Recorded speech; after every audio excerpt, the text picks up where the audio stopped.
Good afternoon and welcome to the South Orange County Economic Coalition October monthly membership meeting. My name is Paul Simons. I'm a board member of the South Orange County Economic Coalition and former chairman, and it is my pleasure to be with you today hosting this month's event. As we slowly return to some semblance of normalcy, people are venturing out once again, going to work, going to school, going shopping, maybe even going to the gym. There's no doubt about it, South Orange County is definitely back on the move. But that also means traffic is on the rise. Today, we'll hear from Orange County transportation leaders and their agencies about what they're doing to improve mobility in and around South Orange County. We'll hear about freeway improvement projects, a toll road to express lane connector and project in Anaheim, and we'll talk about other mobility options as well. I'd like to begin today's program by thanking our sponsors, specifically the sponsor of today's event, the Transportation Corridor Agency, commonly known as the toll roads. Serving 250,000 drivers every single day, the toll roads continue to meet the region's growing needs for tax-free, congestion-free transportation alternatives.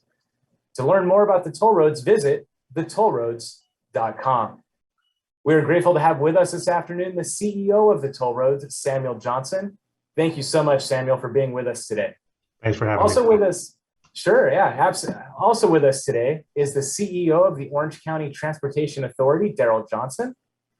And finally, Caltrans Director of District 12, which includes not only South Orange County, but all of Orange County, Ryan Chamberlain. Gentlemen, thank you all very much for being with us today. Ryan, I think we'll lean on you to lead off today.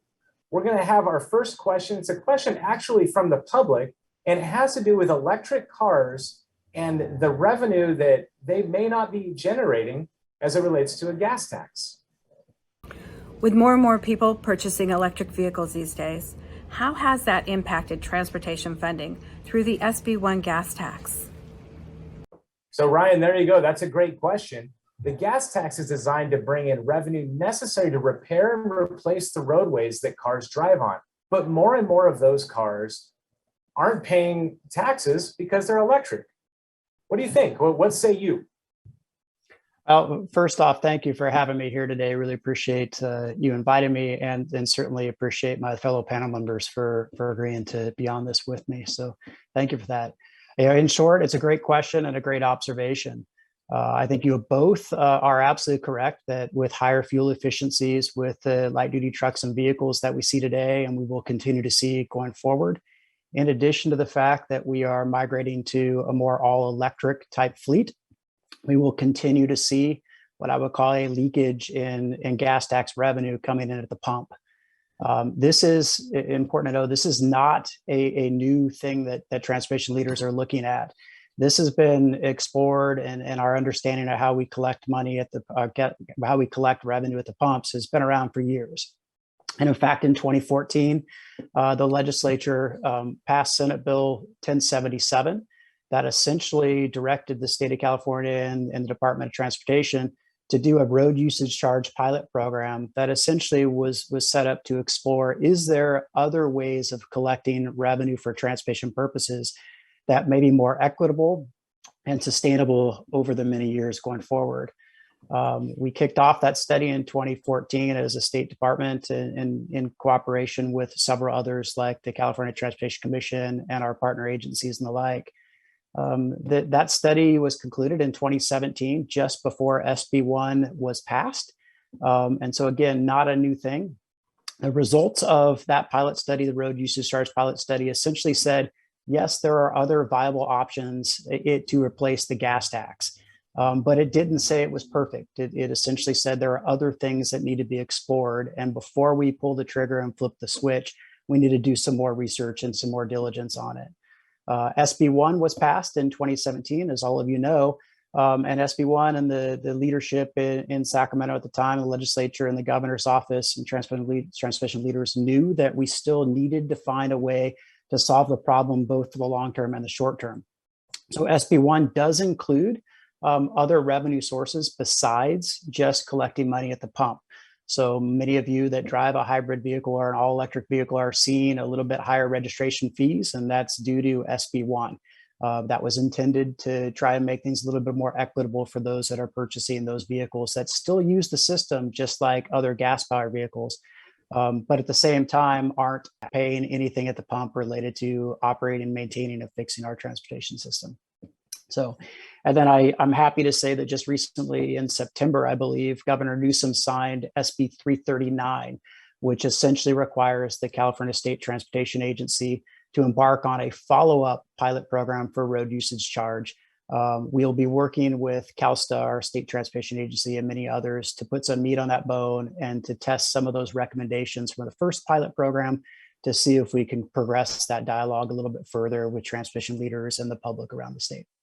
If you do have any information related to that, there's a website viewers can go to, and it's very easy to remember. It's www.californiacaroadcharge.com/projects.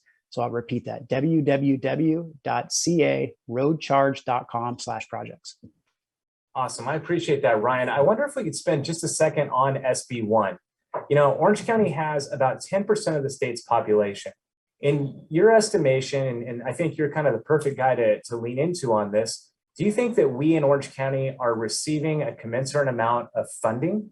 And also, kind of along those same lines, I wonder if you could shed some light on what are some of the local transportation projects that SB1 has helped to fund. I know that in 2017, when SB1 was passed, it was met with a certain level of volume. I'd love your perspective on how things have worked out in the last couple of years.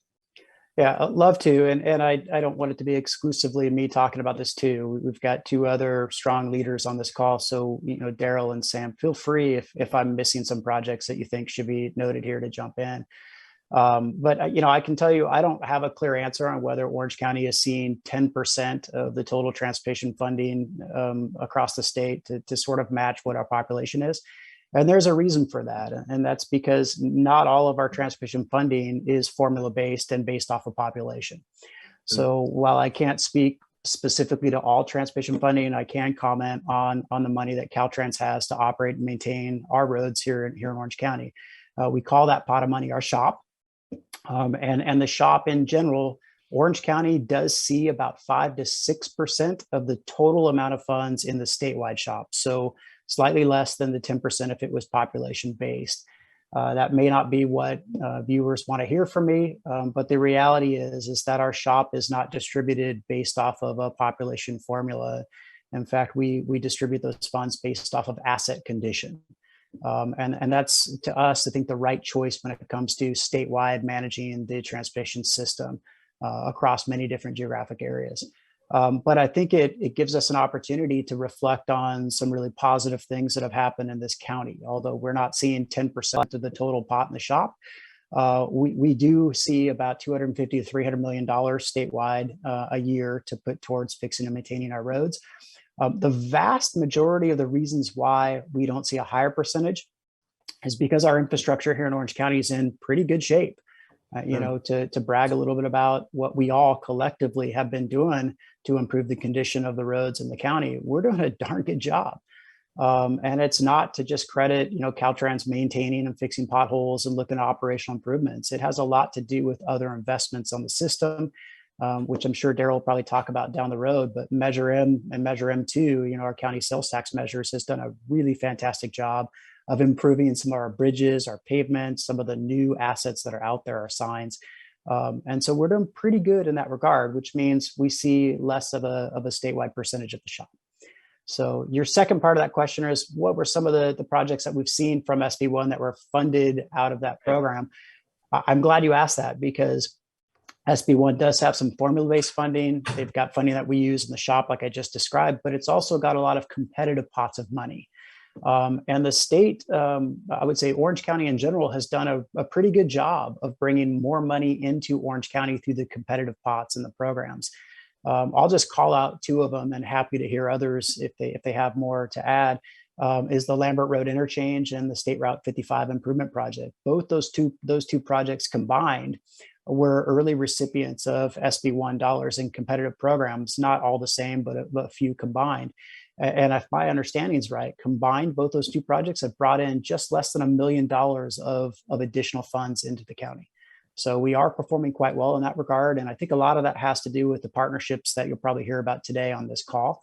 Daryl's team and Sam's team and my team work really good together to try and strategize on how we can bring more money into this county, regardless of who the sponsor is and who's implementing. Yeah, sure. Thanks for that, Ryan. Daryl and Samuel, I'd love your perspective as well. Anything to add from an SB1 impact perspective? Daryl, why don't we have you jump in first? Yeah, absolutely, Paul. I mean, Ryan hit on some of the key things. $140 million for the SR55, another $35 or $40 million for the SR57. But a lot of the things kind of go unnoticed. And by that, I mean, SB1 doubled the amount of dollars going to local cities and the county for road maintenance. That combined with what we put in for Measure M2 on the formula funds creates more than $100 million a year in just fixing your potholes. That leads to Orange County having the best pavement condition index of any county in the entire state of California. There's clearly some spots that are better or worse than others. We didn't get here overnight. We're not going to fix them all overnight, but we're in a really good position from that perspective. So that doubling of funds is really critical. The other thing that sort of goes without notice is we doubled our state transit assistance funds, and that's what runs the bus system. And maybe South Orange County doesn't benefit as much from the system as other parts of the county. But without the SB1 funds, we would have been cutting bus service around Orange County, which really affects people that are transit dependent, which is a really tough space to be. So some really important pieces of the puzzle. And then finally, because we have those good pavement condition indexes, there's a piece of SB1 that says if your pavement's in good shape, then those cities, the 34 cities, plus the county of Orange, they can do other things with those dollars other than just repair potholes and overlays and other things, which means new lanes, better turn lanes, et cetera, et cetera. So since we're in such a good position, that's generated about $80 million a year between the county and the 34 cities for additional improvements into the road system. That's all really good news to hear, right? And I know a lot of folks were skeptical at the time about SB1, so that's exciting. Samuel, from a TCA, a toll roads perspective, how has SB1 had a positive impact? Well, I think anything we can do to help improve mobility in the region, whether it's constructing roads or maintaining roads, is just critical to our quality of life and the great economic engine we have here. So I think what Ryan and Daryl pointed out is really key. There are no free roads. And anything we can do to grow our funding pot and make that pie bigger is going to be important. So things like SB1 have been very beneficial in helping the region. TCA, we very much partner with Caltrans and OCTA, so we don't compete for those funds. But what we try and do is augment those funds with what we have to make the region better. So that's our role, and that's what we continue to see. Daryl, I was thinking about SB1, and that's kind of at a statewide level. And then we also have sort of a local piece, right? In Orange County, we have Measure M, which is a half-cent sales tax dedicated to local transportation projects that are guaranteed to help Orange County drivers. Can you tell me a little bit about Measure M and the investments OCTA has made specifically in South County? Sure.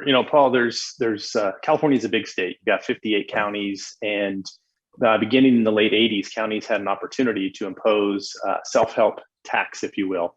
Most of those self-help county taxes have been on sales tax, and Orange County is, like most, it's a half-cent sales tax. And it was originally passed in 1991, expired in 2011, renewed by the voters in 2006 to go out through 2041. 70% of the voters, by the way. Our current thinking, even with pandemic impacts, using external forecasting entities like universities and economics firms, it's going to generate about $13.2 billion over the course of 2011 through 2041. Sounds like a lot of money. It is a lot of money, but this sort of goes along with SB1 and some other things to really get everything done.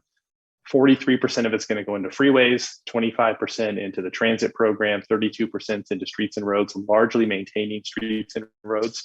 But let's jump to South County a little bit. When we look at all of the things that we've been doing with Measure M, Measure M2 in particular, we've got about $1.6 billion programmed either right behind us or right in front of us for South Orange County. And I'll define that as sort of south of the El Toro Y. I can make the number bigger if I went a little bit further north. But about $1 billion for freeway improvements, the current work that's going on today in Mission Viejo, north on the I-5. A lot of streets and roads here in South Orange County, right? New roads, big roads, wide roads, $330 million in arterial projects. And it's not a normal street grid, so they really function really importantly for moving people within the south part of the county. Another $43 million in signal synchronization. This idea that when people get on the road, everybody wants a green light all the time. We know that's not possible for everyone to have a green light all the time, but the idea of making them work better together, working them better across jurisdictions, municipalities, et cetera. And then finally, about $165 million in rail investments. Metrolink has played a key role in moving people from South Orange County into Central Orange County and into Los Angeles. And that's been a big deal for us in recent years. And then one little thing maybe doesn't get talked about too much, but we have seasonal trolleys, what we call circulators, community circulators. Big deal in San Clemente, big deal in Dana Point, big deal in Laguna Beach and San Juan Capistrano. We got about $35 million for that. And I know we're going to talk maybe about the future a little bit, but we see another $500 million or more going into South Orange County over the next decade. That's great, Daryl. And by the way, the green lights are supposed to be for me, so I can get where I need to be at all times. But everybody always wants the green lights, Paul. We all want the green lights.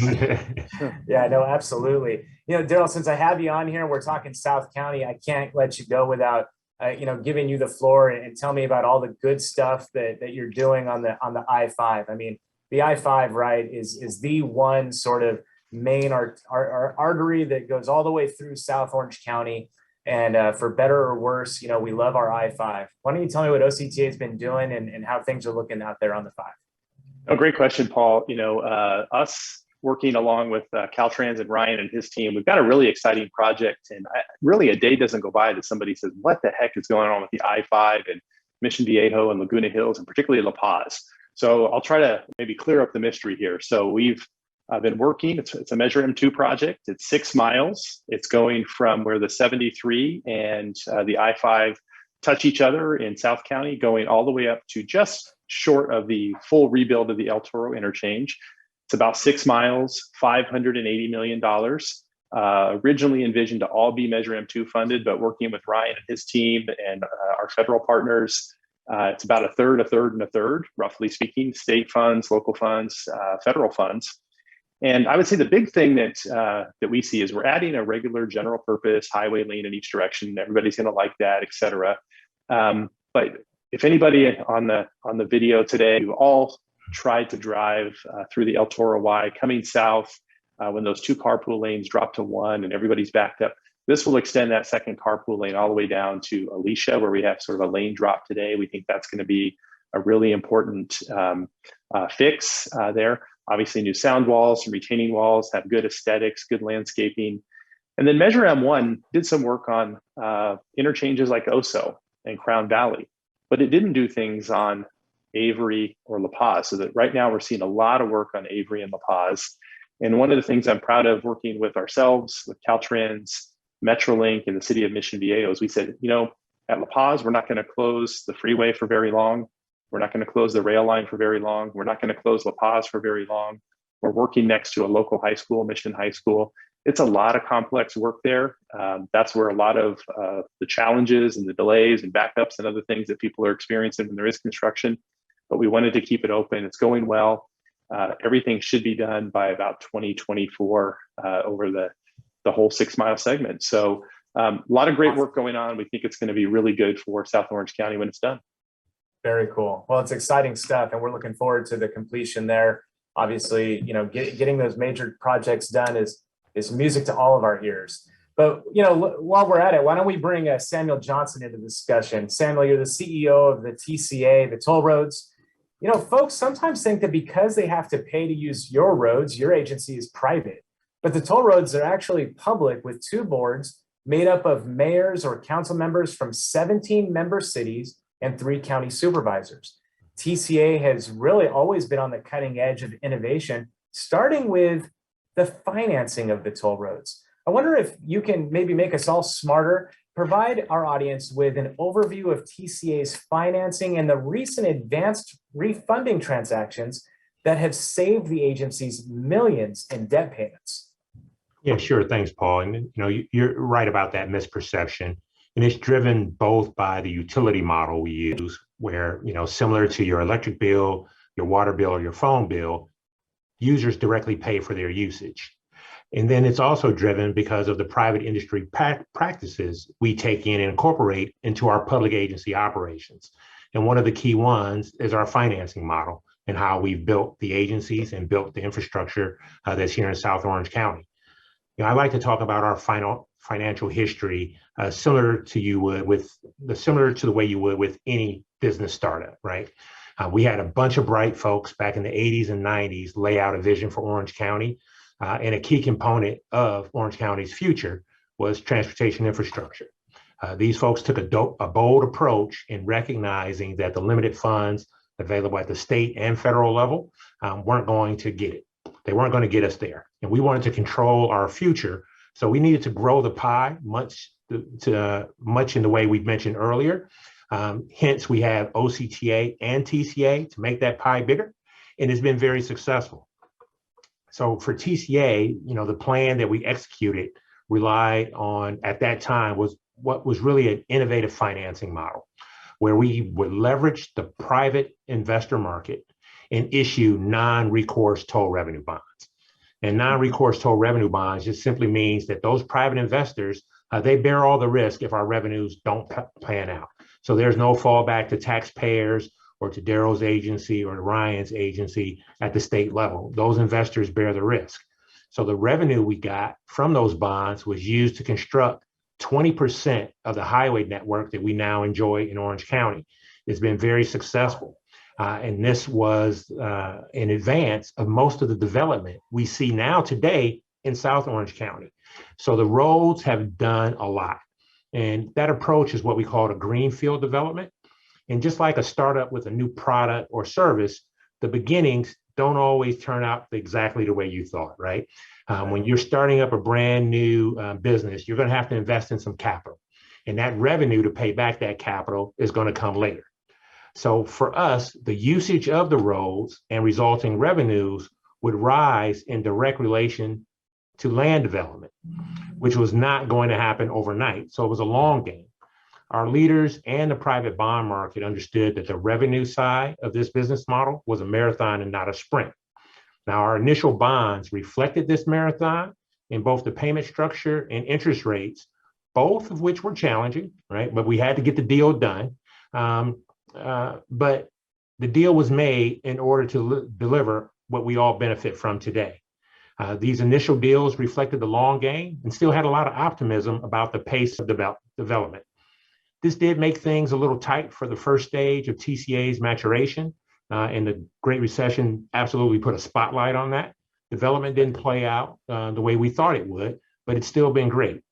And while we came out of the recession intact, our board saw the needs and the opportunities that existed in the market at that time. They saw that low interest rates could be attained to strengthen our financial profile, and by adjusting our payment schedules to match truer development expectations, to also provide a rainy day fund for future economic downturns like we've experienced with the pandemic, but also to keep toll rates as low as possible. And that last part is really, really important. Our roads were always intended to be choice facilities, providing an alternative to the 5, the 405, and the 55. So lower toll rates are important to continue to attract traffic from those facilities, but also while ensuring ours remain free of congestion. And then there's always that, ever important equity question, right? We always have to consider that. So the boards at that time thought about it and thought that keeping toll rates low as possible and just doing small inflationary increases was a way to check off all those boxes and make sure we were prepared for the future. Today, when we combine that revised financial structure with 25 years of experience now under our belt, and what we've done to manage our operational costs, we're clearly seeing that the plan that was laid out in the 80s and 90s, it worked. So the low rates, our managed debt and operating costs, along with our continued innovation, have grown our customer base to over 2 million accounts. And prior to the pandemic, we were handling about 350,000 trips per day, which would otherwise be on those other non-toll facilities. That combination has given us a great financial profile with substantial revenues and positive outlooks from the folks on Wall Street So we've managed through the pandemic, and with our rapid recovery, we're well positioned to pay for improvements to our system without incurring additional debt or relying on others. So in the last 4 years, like you noted, we've been able to use our strong financial profile to execute some bond transactions, which save the agencies over $700 million in debt service. And with the current plan that the boards are contemplating, that savings is going to grow to over $1 billion in just the next couple of years.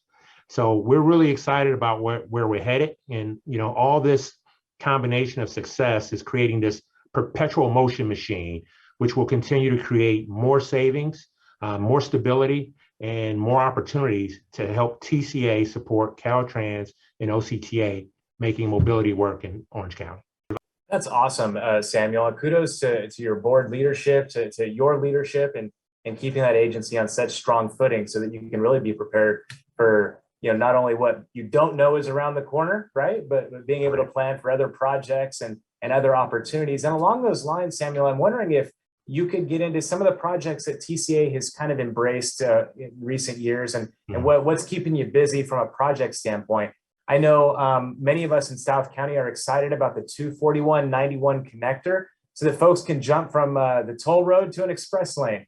But tell us a little bit about what's keeping you busy, not from a financial standpoint, but from, improving our roads. Yeah, well, those two are connected. So this is a perfect follow-on question, because it's our financial strength and our ability to use our reserves that are making our near-term and long-term capital improvements possible.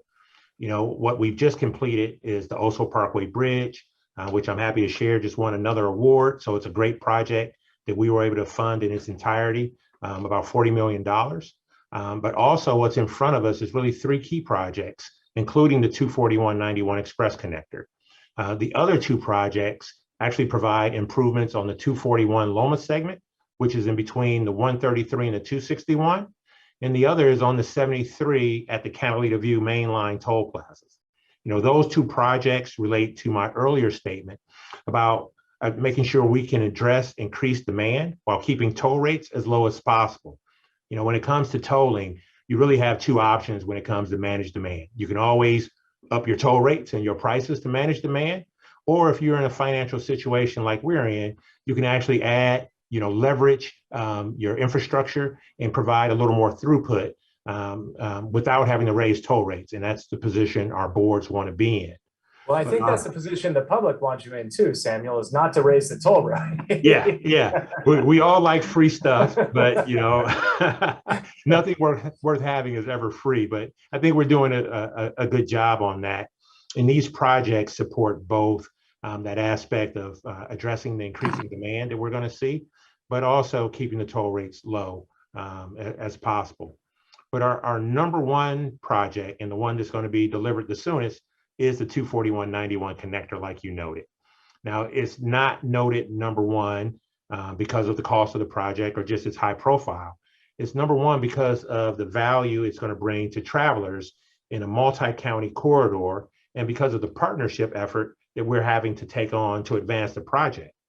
So, the project is going to connect or construct this flyover from the 241 directly into the 91 express lanes between Orange County and the Riverside County portions. The improved traffic operations it provides has the potential to reduce travel times for general purpose lane users, not only toll payers, in that corridor, all the way from the 55 to I-15. So it will also provide a choice for the toll users who want the option of a free flow trip all the way from Rancho Santa Margarita or Irvine into the Inland Empire. And that's something that hasn't existed, for us in decades. So some great benefits there. And it's definitely a complicated project. TCA has agreed to fully fund the project. And I'm waiting on an update from my staff on what that cost is looking like. But more importantly, we're working with our friends here, with Daryl and his team at OCTA, with Ryan's team at Caltrans, and also our friends at RCTC. And that partnership is essential to the timely delivery and effective operation of this project. So we're excited about it. And, I am bracing myself for the update from my team. I'm guessing we might have had a little schedule slippage because it's a complicated project, but I'm hearing some strange things about cost escalation, like we're all seeing supply chain impacted or otherwise, but I'm bracing myself for that. So we're excited that this project is going to continue to move forward. We're still hoping for 2025, maybe early 2026 delivery window, that same window we identified a few years back. That's awesome. That's good news. Speaking of trying to increase free flow of traffic, Daryl and Ryan, I think I'll lean to you a little bit, kind of going back to the 5 freeway. The carpool lane currently ends at Pico, but I understand there are plans to extend that carpool lane. I wonder if you can talk about how your agencies have worked together and what the benefits of extending that carpool lane and what does that look like? Ryan, perhaps you can lead off on this one.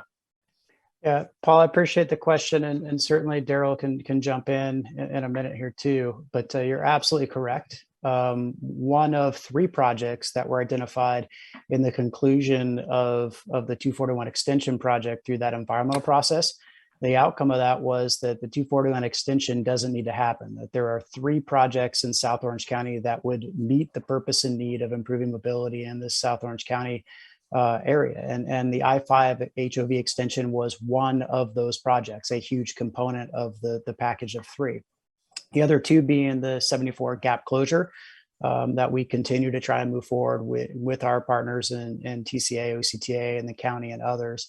And then the Los Patronos Parkway extension being the 3rd as an untolled county road led by the County of Orange. So it's important for the public and for your members to hear that all 3 of us agreed that that was the package of 3 to move forward with near-term improvements in South Orange County.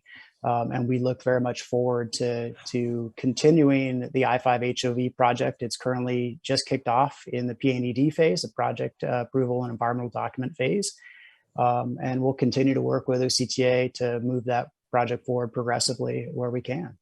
Daryl, do you want to add anything? Yeah, I would just add to that, Ryan, I think you covered it well. The one thing I would point out, it wasn't included in Measure M2, and it was left out for specific reasons, a decade ago or more. Maybe the thinking was that it wasn't needed, or maybe there wasn't community support, but that community support is there today. I think it's there from the OCTA Board of Directors. It's there from the City of San Clemente. It's there from Caltrans, and we're excited about it overall. And I think none of these things are going to be silver bullets to fix everything by itself. I always cringe at the word free flow traffic because it makes like a promise that we maybe can't keep. But I respect what Samuel said on that. But the reason I bring that up is I think it's so important that when we do the I-5 project, we work on Ortega, we work on Los Patronos, and then we work on local transit. And we also work on technology for work from home. So when people don't need to make the trip, they have that choice. So I think when we take all of these challenges, this big challenge, and we take all these potential solutions together, that's when we can sort of attack it from multiple sides. But we're excited about it. We're looking forward to getting through the environmental planning phase. And Paul, maybe if we're lucky, back to your first question, we'll get some SB1 dollars here in Orange County for that project. That'd be outstanding, right? And anything to extend that carpool lane down there will be just fantastic asset to the region and just a benefit to the whole community. Daryl, the South Orange County Economic Coalition, we recently hosted a webinar for our members to learn more about South Orange County, the multimodal transportation study. For those who did not participate, I wonder if you could give us a little summary of that study and what we can expect once this study is completed. Sure. The concept of the study here is we know, as we just talked about, we're going to be working on this gap closure on Ortega Highway, the I-5 HOV, a non-tolled extension on Los Patronos Parkway. And if everything works out perfect, those will be open to the traveling public 2030. And we think they'll accommodate traffic growth through maybe 2040, 2045, which sounds like a really far distance away from us, right, Paul? Yeah. But this really takes a look at what do we need next? What can we do after that? We know that population and housing and jobs, employment, all those things are going to change. So this multimodal transportation study is really, it's ongoing today. And it's a study that really wants to look at what our future needs are beyond that long or that sort of short-term next decade. We want to look at a wide range of opportunities. The beauty about Orange County is OCTA gets to do buses and trains and streets and roads and highways, working with our partners at Caltrans and the TCA. But we can also look at highways and bikeways and other things. So this is really going to look at all of those things. We will be looking at the future role of Metrolink. We'll be looking at the future role of streets and roads, at the future role of transit, on-demand transit, leveraging technology for that. So we're sort of in the third and final phase of the study now, Paul, meaning that we're kind of analyzing a reduced set of strategies that we want to get out and sort of recommend going forward. The final outreach on this is going to take place in early 2022. So members of the public, members of the coalition, members that are watching today will have an opportunity to engage with us and provide feedback on the draft alternatives. It is going to be online. It's going to be in multiple languages, multiple manners in which people can engage and participate and discuss. And we'll have that out early next year. More information on the study, just if I could let everyone know, is on our website at octa.net/SouthOC study. And again, emphasizing, we want to hear from you. And this is about how do we make our region better in the long term and better in the future. Thank you for that, Daryl. Samuel, I'm going to start with this question with you, but really and truly, I'd love to hear from all of our panelists on this one. Over the next 25 years, South Orange County is expecting to add upwards of 170,000 residents and 130,000 new jobs. Improved mobility is critical not only to our quality of life, not just on the weekends, but also as it relates to economic growth in the region. Can you talk a little bit about the role that toll roads play in enhancing our regional mobility? Yeah, absolutely, Paul. You hit the nail on the head. We're going to continue to have more people, and we absolutely want to continue to have more jobs. That's what makes our future so bright here in Orange County. And I know this audience fully understands the importance of investment in our transportation system and the funding challenges that we have and we will continue to have. Daryl highlighted a lot of great stuff that his agency is working on and looking at the big picture, right? So there are a lot of pieces to this puzzle. And what we've accomplished here in Orange County with our self-determination and self-reliance approach, as I like to describe it, has really been essential to our quality of life.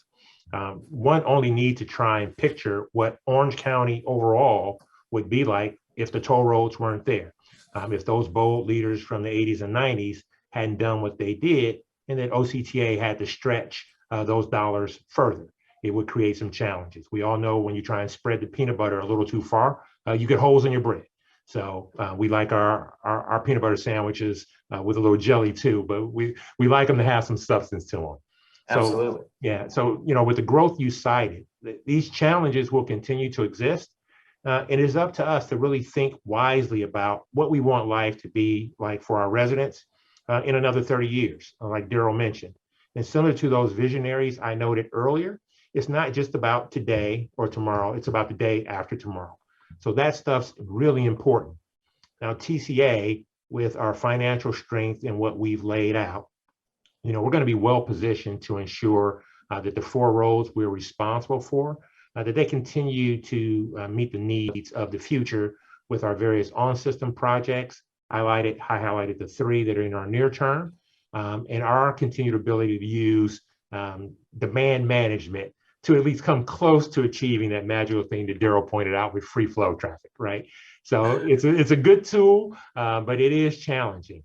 Now, our boards are actually going to be taking the first steps towards supporting this future over the next few months by working on adopting our 7-year strategic plan. The changes we see coming in technology, electric vehicles, connected and autonomous vehicles, and ownership models, as well as state level policy considerations, are all important aspects that our boards will need to consider and contemplate as TCA plans for its future. The things that won't change are the continued need to grow the pie bigger, as I keep citing, and the continued partnership amongst TCA, OCTA, and Caltrans to help ensure that that future remains bright. Daryl, what about from an economic growth perspective? How do you position your agency to be a player and a driver on that front? I think economic growth is critically important to the region. And sometimes I know we talk about regional mobility, and maybe we think that means South Orange County, or maybe we think it means all of Orange County. But really, when we think about the region, we should be thinking about the 18 to 20 million people that call all of Southern California home. All of these goods and services sort of interchange with everyone. And so if we don't have a good economic system, so, there's no rail line to the Port of LA coming through South Orange County, but there is one coming through the north part of Orange County. We need to make sure that we're allowing that to exist and allowing that to work. Obviously, the highway system supports trucks and other goods movement. Maybe just, sort of narrowing it down a little bit. We're working right now sort of on our whole long range transportation plan. And we know, as sort of Samuel indicated, if we don't keep investing in the system, and the system is a broad thing. It's about maintaining the system. It's about expanding the system. It's about modifying and improving the system. We know if we don't continue to invest in that system, we need to do our part. TCA is going to do their part. Caltrans is going to do their part. Local municipalities are going to do their part. But where we see all that come together is that long range plan activity. So we can take a look at that job growth that you talked about, Paul, that employment growth, that population growth, housing growth. And what does that mean sort of for the operation of the system? And how do we analyze that for the good stuff, which is mobility, and maybe the less good stuff, right? Bad air quality, congestion, housing prices, and complexity around that. So we're very focused on making sure that every 4 years we're doing our job as the regional planning agency in Orange County, and taking all of that input, the toll road input, the Caltrans input, the city input, and really making sure that that is our way to get input into the Southern California Association of Governments Regional Transportation Plan, and making sure that that plan reflects the needs of Orange County. And those needs can be everything from traffic to congestion relief and to that economic activity, because getting goods to market today is harder than it's ever been. You just pick up a newspaper. I think people still read newspapers, right? Watch the news, turn on the television. 88 ships in this current week out off the port, off the coast, and all kinds of reasons about either there. But that's not what we do. What we do is when they make sure that when they do get here, how do they move by rail? How do they move by truck? How do they get to those stores? How do they ultimately get to your house? And if we can't make those things happen in both directions, the system's going to come to a halt. So we're going to continue to invest, but more importantly, continue to plan for a successful future. And that planning starts at the city level, at the county level, and rolls up to that bigger regional level. And I'm sure it has pieces to add to that, but Caltrans plays a critical role in this as well. Oh, absolutely, Ryan. I mean, look, your agency oversees what really is the backbone to the system in Orange County in a lot of ways. And so as it relates to economic growth and population growth and getting goods to its end user, these are key factors in all that Caltrans does day in and day out, I would imagine. You're correct. And I know for the sake of time, I'll try and be really brief. The question really is the value of the transmission system, and particularly the toll roads in South Orange County. And I'd be remiss if I didn't, make a comment that a long time ago, I think it was 9-10 years ago, I-5 had a full closure in South Orange County, and congestion was absolutely terrible. And that was with the 241 available for people to hop on. And then more recently, we've seen the 241 be shut down and the 133 be shut down because of fires on the system. And we've seen what impacts that had on I-5, the main artery in South Orange County. So I think the public knows the value of the toll roads in South Orange County. And I think they absolutely know the value of the remainder part of the system. Really like the way Daryl made some comments related to looking at different modes of transportation and managing the system differently. I think Sam articulated that same comment as well. All three of our agencies understand that we certainly are not going to be able to continue to move, people, goods, and services throughout this county the same way we did 20 years ago. We have got to look at other modalities and investments that we can, put money into that can help us have redundancies in the system and move people, goods, and services a little bit differently than we did in the past. And we're all ears. We're ready to engage in that aspect, both from a statewide perspective and locally here in Orange County. And I got to really give it to both OCTA and TCA. They're great partners in talking about other ways to manage the system and other improvements we can do to move people, goods, and services in this county. Yeah, absolutely. Ryan, being kind of forward leaning a little bit, there's this notion out there, this VMT, vehicle miles traveled. Most drivers are already paying high registration fees and the gas tax, as we talked about earlier. It's a thing. It's not going away. It's actually critical to really the system's health. But what a VMT tax take the place of a gas tax, or would this just be an add-on? What is sort of Caltrans' perspective on that? Boy, I should have been really clear in a prior question for everybody and started off with this. You know, a road usage charge or a VMT tax, as you describe it, as currently presented in the pilot studies, is a replacement of the gas tax, not an addition to. So I want to restate that. It is intended to be a direct replacement of what we're already paying at the pump, not new funds or a new tax. Hopefully that's as clear as it needs to be for everybody on this panel. You know, and I'll be remiss too if I didn't also acknowledge that Caltrans is looking at how do we actually analyze vehicle miles traveled? How do we do that from a project level, from a regional planning level? And, you know, are there ways to mitigate or reduce VMT? Daryl mentioned earlier that, you know, the new lens of more people working from home or remote working in different locations. We are currently studying, as many others are, is what does that do to our analysis and reductions of VMT? And can we continue to lean into that a little bit further to help reduce overall VMT in the county and statewide? Great. Yeah. Thank you for that. I appreciate that. And thank you for the clarity. That's important for our viewers to pick up on that. As we are moving right along here, we're getting close to the end, but we do have another question from the public.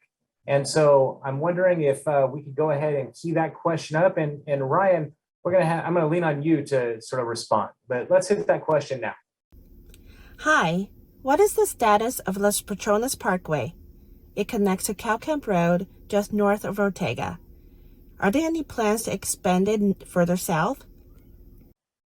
So Ryan, as I said, lean on you. I believe this is a county-wide roadway, but it's going through the state's environmental review at this time. What can you tell us about this effort?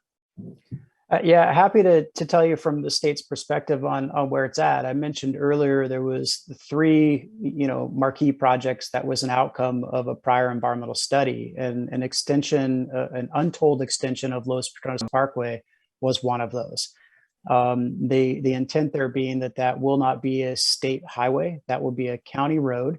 We as a state entity would have a role in reviewing and providing comments on that project as it proceeds going forward in its relation to its benefits and impacts to the state transportation system. So in this case, Ortega Highway and others, but also, you know, its alignment with broader statewide goals and objectives related to, you know, global climate change, greenhouse gas and VMT reductions.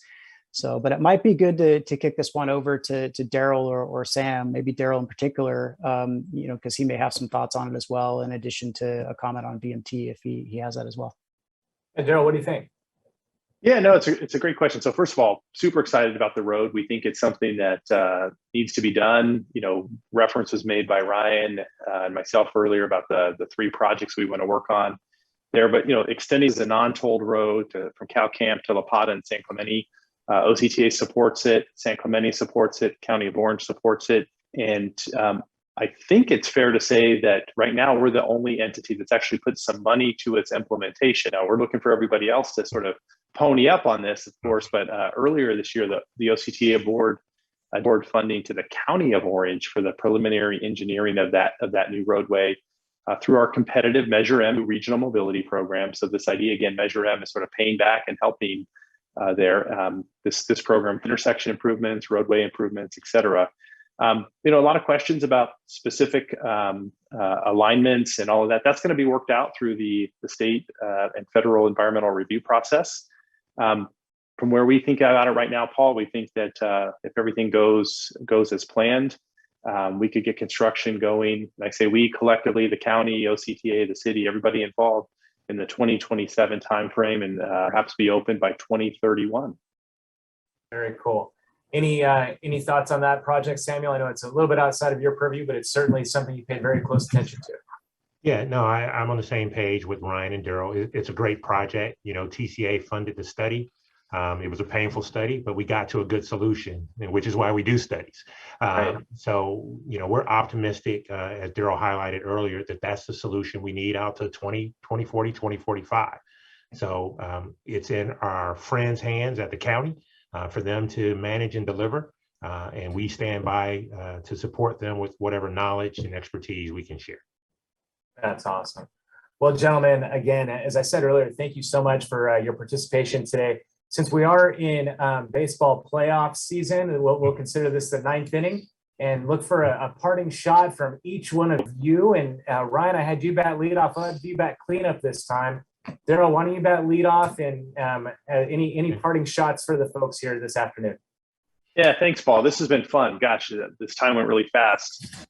As I think about sort of wrapping up, I just want the public and your viewers to know that on behalf of OCTA, we're committed to providing and developing and delivering both a balanced and a sustainable transportation system for Orange County. That definition has changed over the year, where we think about expanding that transit network, improving our freeway system and network of streets. Those are some of the obvious, but some of the less obvious are things around biking, walking. A day doesn't go by where some municipality is not talking to us about e-bikes, particularly popular in South Orange County, and the role that they play, both positive and perhaps some negative in terms of safety. Transit, we're experimenting with free rides between youth between ages 16 and 18, work all the school districts around the county, South County as well. College pass program, trying to get community colleges students to ride the bus system at no cost, and we're happy about that. We're going to continue to work with all of the Orange County cities, and frankly, every city within Orange County, on their streets and roads maintenance. We're excited about some of the opportunities shuttle and on-demand services could play in the future. But with all of that, we have to do it in a partnership manner. We want to do it in a two-way communication. You said it earlier, Paul, this communication in two-way. We've actually learned so much in the last 18 to 20 months about that two-way communication. How we can engage in a different manner, how we can get input in both directions, and how we can get to different people at different times of the day.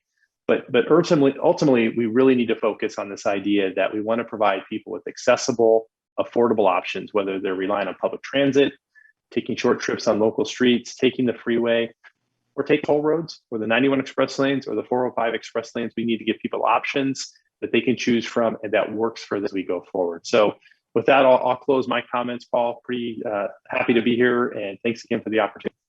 No, Daryl, thank you so much. It's been a joy to have you. Appreciate that. Samuel, what say you from TCA? Yeah, same page as Daryl and Ryan. First, thanks for having me again and getting to talk with my two partners and have a little fun and exchange some information. I think we all recognize the quality of life we have here in Orange County is amazing. This is a great place to live, work, and play. What people can't lose sight of is we didn't get here by accident, right?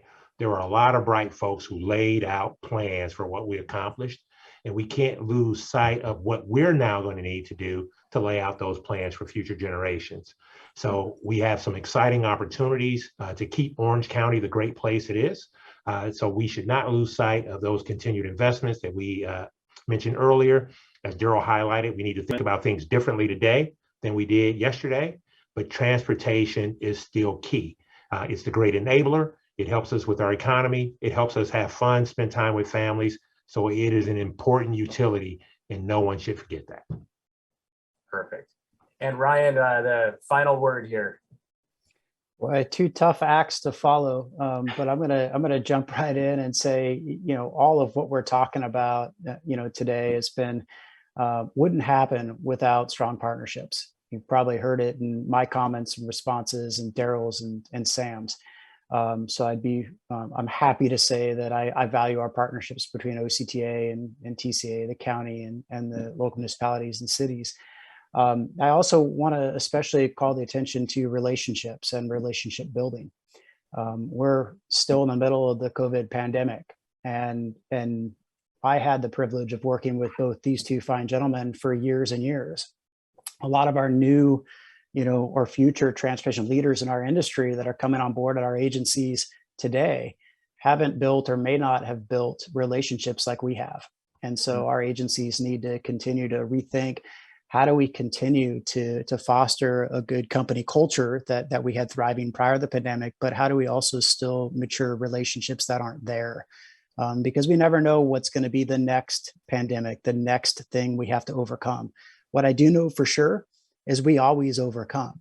I say that to my staff all the time, whether it's fires, floods, hail, snow. Yes, snow in Orange County.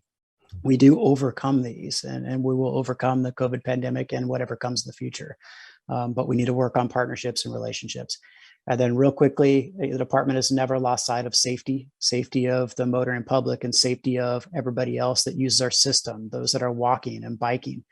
It's important for us to not only work reactively when we see an issue related to safety and improvements that can be done, that we move fast and make those, but we also think about proactive things we can do where we're hearing from members of the public on, hey, we think there's a concern out here, go take a look. And my team knows that we better be out there looking, because if we can prevent a fatality, we need to be doing that. And then the last thing I'll just echo, and Daryl has said it very well, and so did Sam. We all need to continue to figure out, how do we operate the state highway system and the regional and local system in a more efficient way? How do we maximize things like signal synchronization, pricing if that's needed? How do we actually look to having our system be more efficient, moving more people with what we already have? And we have to be looking at other modes of transportation, rail, whether it's, heavy rail or a light rail system. We have to be looking at that. We have to be looking at active transportation improvements to allow people to walk and bike for those shorter trips. And we absolutely need to be acutely focused on, are there ways to get people not to take trips or to take them at different times? And I think we're finding some success in all of those areas. And I really look forward to continuing to working with all of you, and certainly the partners we have today and the partners we'll have in the future on it. Yeah. Well, gentlemen, I will tell you what, Samuel, Daryl, Ryan, thank you so much for your time this afternoon. We get to whine and complain in Southern California a lot about things like traffic and this light is taking too long and so forth and so on. But the truth of the matter is, every good Orange County will tell you, the minute you cross the county line and go north, you're not in Orange County anymore. And I think a lot of that is a tribute to your leadership and your agencies. So thank you very much for that. And thank you so much for your time this afternoon. I'd like to thank our viewers for joining us for the October membership meeting. I hope you all learned something this afternoon, and I hope you enjoyed your time with these great leaders as much as I did. If you'd like to learn more about the South Orange County Economic Coalition, go to our website at economiccoalition.com or find us on Facebook or YouTube. Next month, we'll flip the switch, so to speak, and we'll talk about utilities. I'm hearkening back to my old days at SoCal Gas, so I'm sure it's going to be an awesome monthly meeting. We're going to talk about electricity, natural gas, cable TV. Our program theme is Power Up South Orange County. And my fellow board member and longtime friend, Dwayne Cave of San Diego Gas and Electric, he'll be our moderator. So make your plans to join us next month. Thank you again for joining us. Once again, I'm Paul Simons, and we look forward to seeing you again very soon. Have a great day.